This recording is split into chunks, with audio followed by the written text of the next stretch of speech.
एक दफा उंगली के इशारे से अबू लहब ने कहा था नबी पाक को आपका हाथ टूट जाए, अल्लाह ने फरमाया तब्बत यदा अबी लहबिन व तब, तू कहता है मेरे नबी का हाथ टूट जाए तेरे दोनों टूट जाएंगे। और सुनो अबू लहब का हाल क्या हो। अबू लहब का माना है अबू लहब शोलों का बाप, लहब शोलों वाला। क्या मतलब? अबू लहब इतना हसीनो जमील था कि उसके जो रुखसार थे शोलों की तरह चमका करते, इतना खूबसूरत था, लाल सुर्ख रंग था, खूबसूरत आदमी।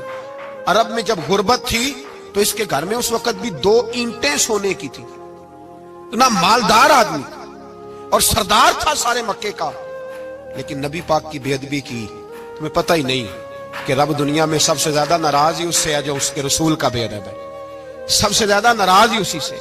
अबू लहब ना गया बदर के मौके पर, डर गया, कहने लगा मैंने नहीं जाना, मक्के में रह गया। ना गया जिहाद के लिए, मुसलमानों के खिलाफ ना निकला। लोगों ने बड़ा इसको लान तान किया, लेकिन कहने लगा मेरे खर्चे पे 4-5 बंदे ले जाओ, मैं नहीं जाऊंगा।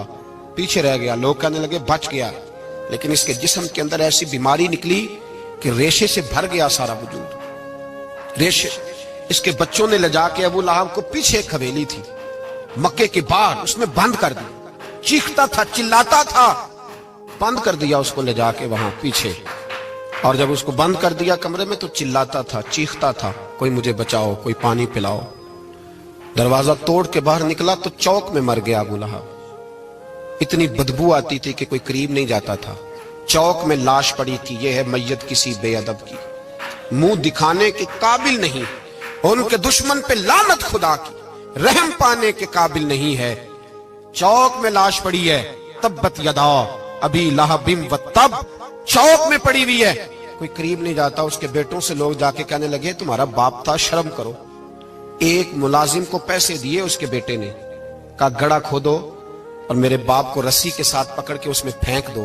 एक गड़ा खोदा मक्के की गली में और रस्सी के साथ पकड़कर, रस्सी के साथ बांध कर उसकी टांग को घसीट कर उस गड़े में डाल दिया, ऊपर से मिट्टी डाल दी, बदबू का वो ढेर बंद कर दिया।